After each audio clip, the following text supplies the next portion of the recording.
lo dijo en la primera hora.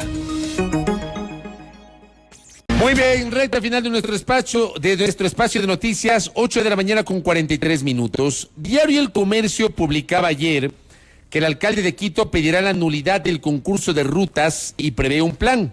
¿Qué dice la nota? El alcalde de Quito, Santiago Guarderas, manifestó que iniciará el proceso de la nulidad del concurso de rutas y frecuencias del transporte público efectuado en 2021 y con el anterior alcalde, Jorge Yunda. La autoridad tomó esta decisión luego de recibir el informe de legalidad de la Procuraduría General del Estado, porque en el documento, dice el alcalde, hay inobservancias y 7 recomendaciones. Por lo tanto, hay la posibilidad de ejecutar el proceso de nulidad por parte del alcalde. El concurso se efectuó en junio del 2021 y en la primera fase 107 recorridos fueron adjudicados y el proceso dividió a los transportistas. Hasta diciembre del 2021, la actual administración de Guarderas aún no decidía formalmente el proceso a tomar. Guarderas, en una reunión el pasado viernes con los delegados de los transportistas, manifestó que habrá un plan de contingencia y señaló que se organizarán mesas de trabajo para coordinar las rutas con la finalidad de lograr una adecuada conectividad entre el transporte público existente y el Metro Quito, que está próximo a inaugurarse. Sobre esta noticia le quiero pedir una reacción a un especialista en esta materia, Edison Llanes, quien es experto en movilidad y también en transporte urbano, para que converse con nosotros justamente sobre este anuncio del alcalde. Edison, ¿cómo le va? Bienvenido, buen día. Buenos días, qué gusto, Fabricio, a las órdenes. Gracias. ¿Cuál es su opinión sobre este anuncio del alcalde Santiago Guarderas de declarar la nulidad de este proceso de adjudicación de rutas y frecuencias de 2021? En realidad creo que es el camino adecuado. Hay una división en el sector del transporte por el concurso, porque básicamente se está peleando por territorio. En la parte jurídica sí había varios vacíos que se habían generado y detectado con anterioridad. Creo que se cambiaron paquetes inclusive durante ya el concurso.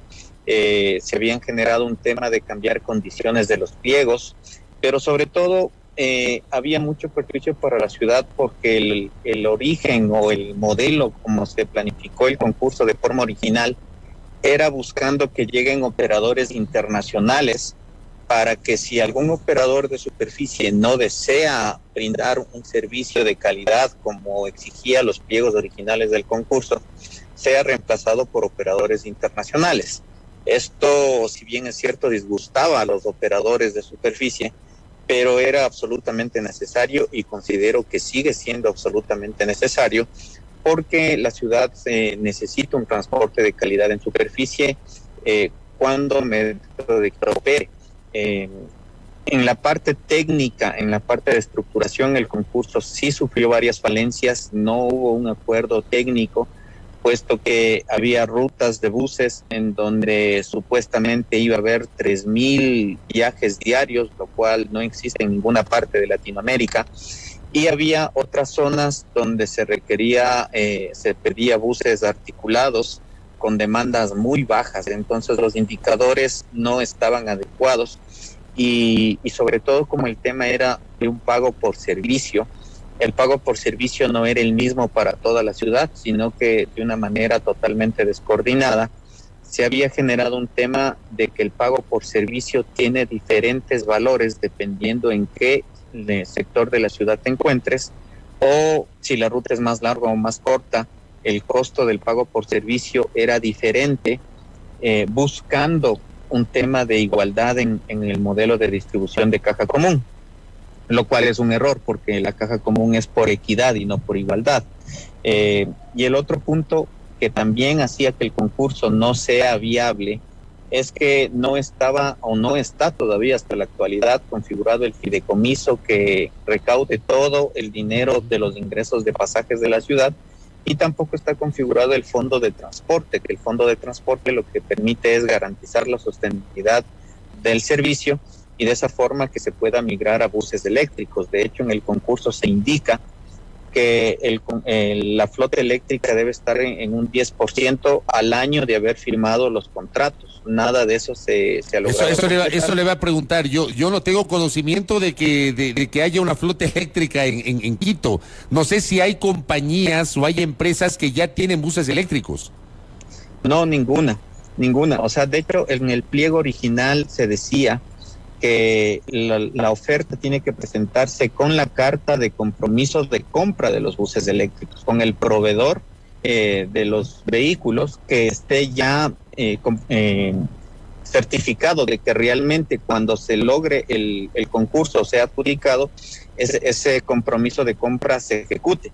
Sin embargo, eso se quitó porque el modelo económico no estaba bien estructurado y ningún fabricante de buses quería comprometerse a algo que sabía que no le iban a poder pagar. Entonces lo que hicieron es cambiar en los pliegos de ese modelo de tener una promesa real de compra a una declaración juramentada del gerente de la operadora de que realmente sí va a colocar buses, lo cual vemos que en la práctica no ha funcionado, puesto que ya ha pasado más de un año de la adjudicación de los contratos y no existe todavía ni un solo bus eléctrico circulando en la ciudad.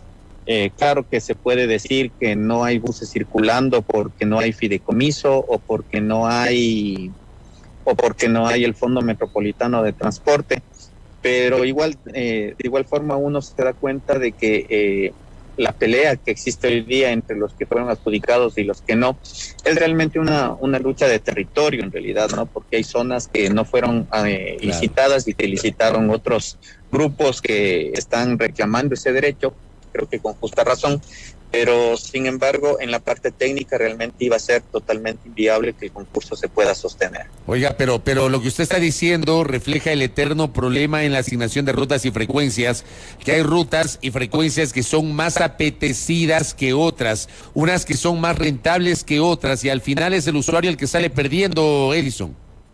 Totalmente de acuerdo, Fabricio, pero eso es por la mala estructuración que lamentablemente se generó en Secretaría. Lo lógico es que en cualquier lado de la ciudad el costo del servicio o la remuneración del servicio que gane el operador por dar el servicio sea el mismo, de tal forma que si el Estado, el municipio como dueño de las rutas le pide a un bus que vaya a dar servicio en una zona rural, su rentabilidad tiene que ser exactamente la misma que hacerlo en el hipercentro de Quito. Eso no se cumplía en el concurso porque había estos inconvenientes y eso generaba que se genere esta pugna que se generó por estos cambios de pliegos. Lamentablemente este concepto técnico no es muy entendido o no fue bien entendido por los técnicos que estaban a cargo de generar los pliegos del concurso y se generó el problema que hoy estamos viviendo. Eso va a generar dos caminos, ¿no? Al final del día, si el concurso va a ser dado de baja, hay dos caminos. El primero es declarar la nulidad, que tomaría como 3 años aproximadamente, con lo cual esta alcaldía y la siguiente alcaldía no tendrían posibilidad de reestructurar el transporte de superficie hasta que jurídicamente se resuelva, o a su vez generar la nulidad de todo lo actuado de las resoluciones para que mediante ese camino de alguna manera se intente lograr generar las cosas. Va a ser un error gravísimo, va a ser un error monumental querer poner alimentadores bajo el mismo esquema que hoy operan los buses alimentadores de trolebús y de esa forma se alimente al metro. O sea, ese sistema no debe funcionar. El actual sistema de alimentadores que tenemos para el trolebús, para la ecovía, para los corredores longitudinales, no se puede aplicar para el metro. Se puede, pero no se debe. ¿Por qué no se debe, Edison? Porque esos buses son contratados por convenios de pago. La empresa Trolebús genera anualmente convenios de pago, que primero es observado por Contraloría. ¿Por qué genera este tema? Porque no tiene certificación presupuestaria para contratar buses a largo plazo.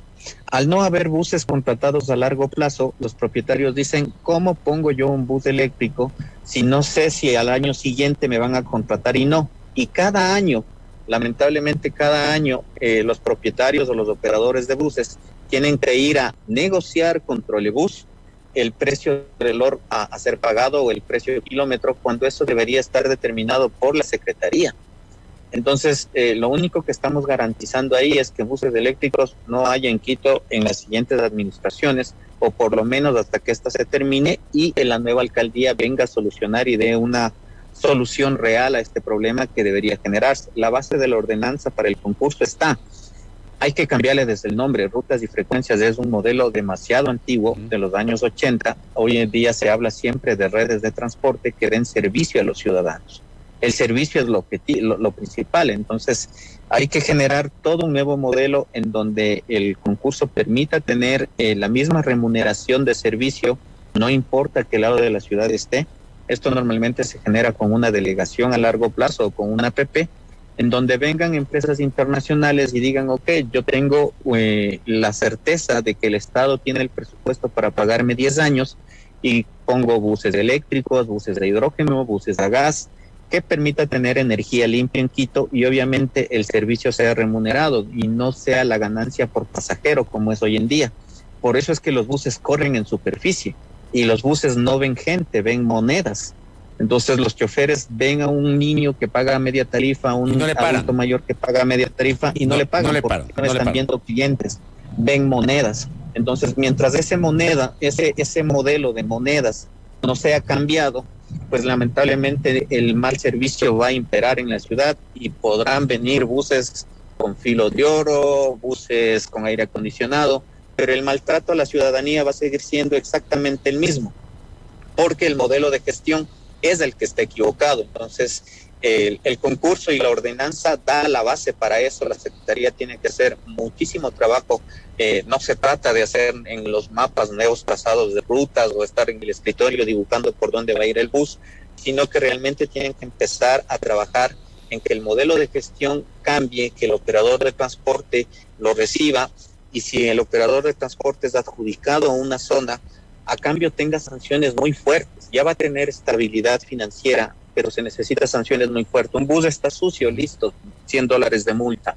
El conductor no tiene la presentación que se estipuló en el contrato, $200 de multa. El bus está averiado, rosado, con el vidrio roto, $300 de multa. Tienen que ser multas significativas para que realmente el privado se encargue o se preocupe realmente de hacer las cosas como tiene que hacerlo. Esto funciona, estimado Fabricio, en toda la región de Latinoamérica. Los únicos que no hemos podido migrar a este modelo somos de Ecuador, Bolivia, Paraguay.